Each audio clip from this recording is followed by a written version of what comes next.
I personally feel every business owner, entrepreneur, or online marketer should read this book, Think and Grow Rich by Napoleon Hill. Over 15 million copies sold.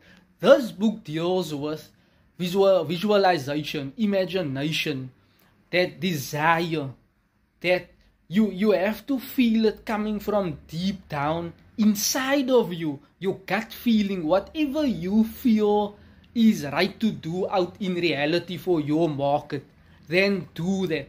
You know, this book teaches you and dives deep on you as a person, your qualities, your skills that you possess, how to make use of your faith, your belief system, that you know you have the faith to do incredible transformational things here on planet Earth for your market that you are serving. You have the potential, the hidden abilities and capacity to steer your ship, to set your sail, set the direction for your career path.